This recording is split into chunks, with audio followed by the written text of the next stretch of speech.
Mesdames et messieurs, bonsoir et bienvenue dans l'invité de la rédaction. Focus aujourd'hui sur le 29e congrès national de cardiologie de la SMC qui vient de se clôturer.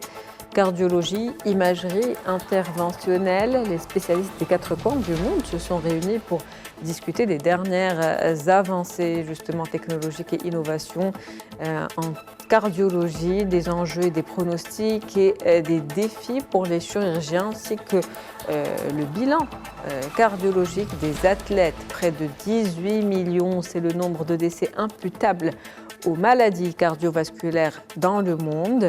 Maladies cardiaques, comment détecter, prévenir et contrôler, on en parle ce soir avec M. Nabil Brada. Vous êtes professeur en cardiologie, vous êtes également spécialisé en cardiologie du sport et en réadaptation cardiaque. C'est un plaisir de vous avoir avec nous ce soir. Merci pour l'invitation et vraiment je suis ravi d'être avec vous ce soir. Alors on va se concentrer sur ce 29e congrès national de cardiologie qui vient de se clôturer. Un congrès qui a duré quand même 3 jours, un congrès important. Pourquoi est-ce qu'il est important ? Alors déjà, comme vous l'avez bien dit, c'est le 29e congrès de la Société marocaine de cardiologie et qui s'est déroulé à Marrakech au Palais des Congrès. Et cette année, les membres du bureau et à leur tête le président, le professeur Alami, on l'a voulu grandiose.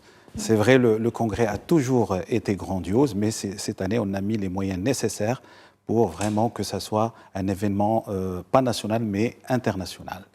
Vous me l'avez dit tout à l'heure, où il y a les plus grandes sommités qui étaient présentes durant ces 3 jours. Donc. Nous avons reçu pendant le congrès des sommités internationales. Et parmi ces sommités, on a reçu le professeur Brugada, qui est connu dans le monde entier par le syndrome de Brugada.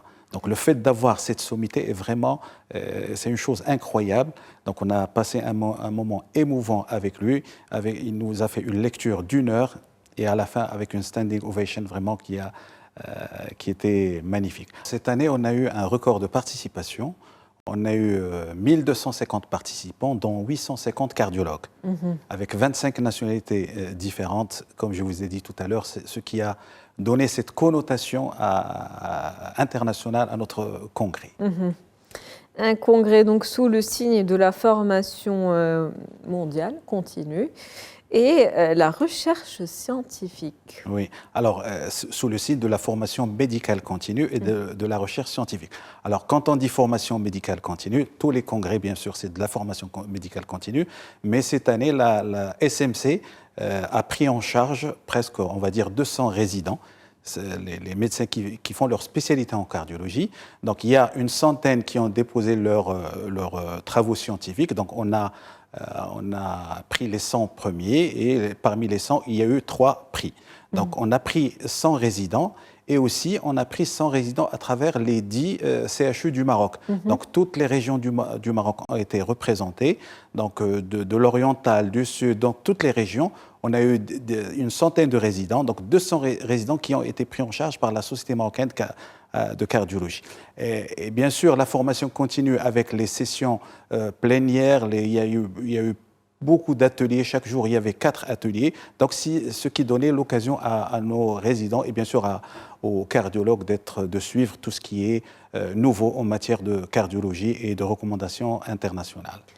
Un congrès donc sous le signe de l'innovation, la recherche scientifique, un congrès qui est également digital. Oui, alors la recherche scientifique, bien sûr, le président, le professeur Alami, vraiment, il a cette recherche scientifique au premier niveau, donc il insiste sur ça. Donc dans ce cadre, la Société marocaine de cardiologie a fait une convention avec l'Université internationale de Rabat pour vraiment nous aider dans nos registres. Comme vous savez, il y a des registres sur plusieurs pathologies, sur l'hypertension, sur l'insuffisance cardiaque, sur la rythmologie, la fibrillation atriale, et bien sûr pour digitaliser tout ça et vraiment avoir de très beaux registres. Comme ça, on pourra faire des études après et sortir des recommandations nationales. Alors, j'ai oublié de dire que le congrès était en anglais, mais on n'a pas oublié le français. Bon, toutes les sessions plénières étaient en anglais et tous les symposiums et les ateliers étaient en langue de Molière. D'accord. Cette diversité donc culturelle dont jouit et a toujours joui le Maroc, on le voit à travers ce genre de congrès également. Rappelons donc que ce congrès a été organisé par la Société marocaine de cardiologie, société qui se mobilise tous les jours pour sensibiliser un petit peu le public sur les maladies cardiaques. Quelles sont aujourd'hui les actions qui sont entreprises par la SMC?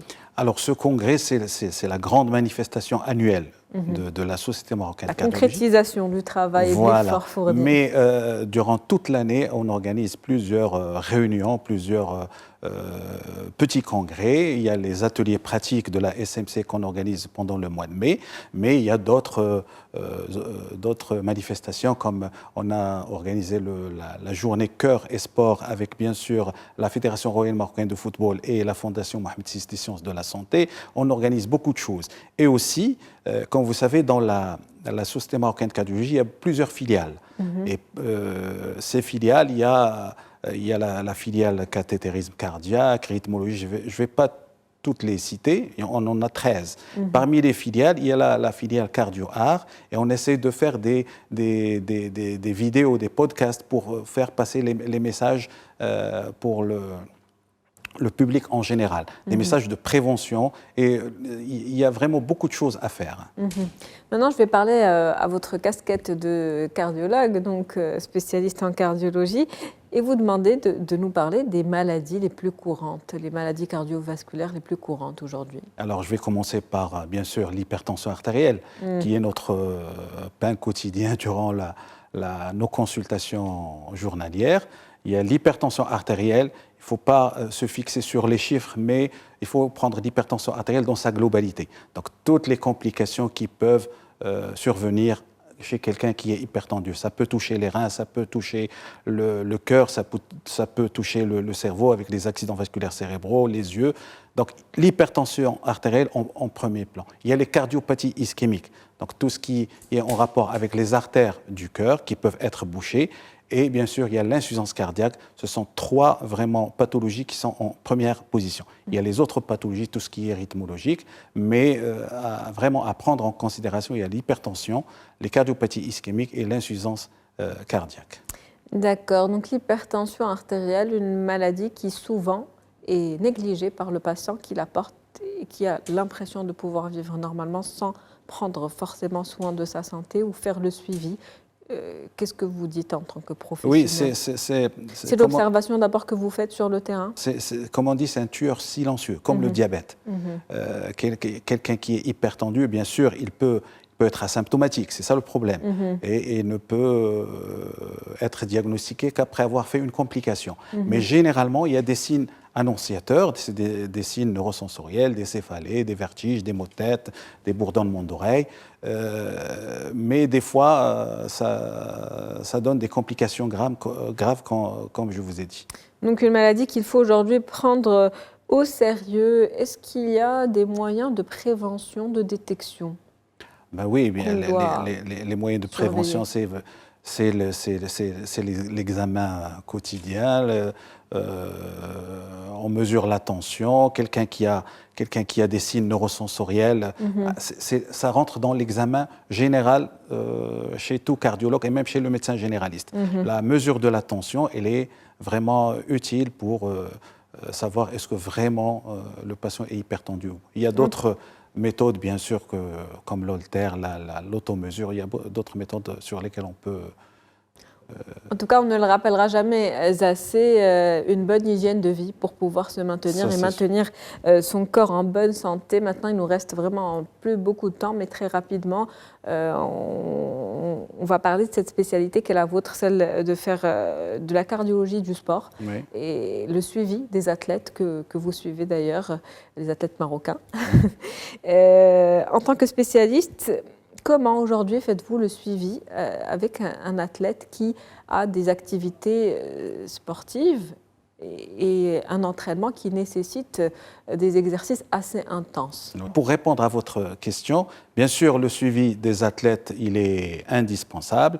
Comme vous avez vu, des fois, on a des des problèmes majeurs, surtout les arrêts cardiaques sur les terrains en général, les terrains de football, surtout quand c'est retransmis en direct sous le feu des projecteurs. C'est un drame quand ça arrive. Donc le suivi des athlètes, il est obligatoire. Alors, avant, pendant, après les matchs. Alors, le sport en général, il est bon pour la santé dans sa globalité, pour le système cardiovasculaire. Sans excès, je suppose. C'est sûr, mais ce sport, il faut le faire vraiment dans les normes et dans les règles de l'art. Alors, pour les sportifs, je ne vais pas rentrer dans les détails, ils ont un suivi annuel, bien sûr, avant la saison. Je vais parler des footballeurs en particulier. Il y a un dossier qu'on appelle PCMA, c'est Competition Medical Assessment. Donc, on remplit ce dossier qui a une durée d'1 année. D'accord ? Donc, on fait l'examen clinique, l'électrocardiogramme et l'échographie du cœur. Mais le risque zéro n'existe pas. On a toujours des surprises. Mais en règle générale, si je peux donner des conseils, c'est qu'il faut dire aux sportifs en général, pas juste les athlètes, mais le sportif en général. Alors, s'il ressent, par exemple, des douleurs au niveau de la poitrine, un essoufflement anormal, pendant l'effort ou juste après l'effort, s'il ressent des palpitations anormales, s'il ressent vraiment un malaise, il faut aller consulter. Alors, il faut toujours prévoir un échauffement et une récupération de 10 minutes avant chaque effort. Il ne faut jamais faire d'effort quand il y a des températures extrêmes, c'est-à-dire moins de 5 degrés et plus de 30 degrés. C'est le cas chez nous au Maroc quand il fait chaud. Il faut toujours boire 3 ou 4 gorgées d'eau toutes les 30 minutes d'exercice intense. Il y a une recommandation que je n'aime pas, qui dit qu'il ne faut pas fumer 2 heures avant et après, et 2 heures après l'effort. Il ne faut pas fumer tout court. On ne peut pas contrôler les athlètes, mais je dis qu'il ne faut pas fumer. Et aussi, il ne faut pas prendre de produits dopants. Et il ne faut pas faire de sport quand on a de la fièvre ou bien dans les 8 jours qui suivent, par exemple, une grippe, un syndrome pseudo-grippal. Et bien sûr, il faut faire un bilan quand on a un bilan vraiment cardiaque qui est très important, quand on a plus de 35 ans chez les hommes et plus de 45 ans chez les femmes. Merci à vous, professeur Nabil Barrada. Je rappelle que vous êtes professeur en cardiologie, spécialisé en cardiologie du sport et en réadaptation cardiaque. C'était un plaisir de vous avoir avec nous ce soir. Merci beaucoup, c'est moi qui vous remercie. C'est la fin de l'invité de la rédaction pour ce soir. On se retrouve demain avec un nouvel invité. Très bonne soirée. Merci pour votre fidélité.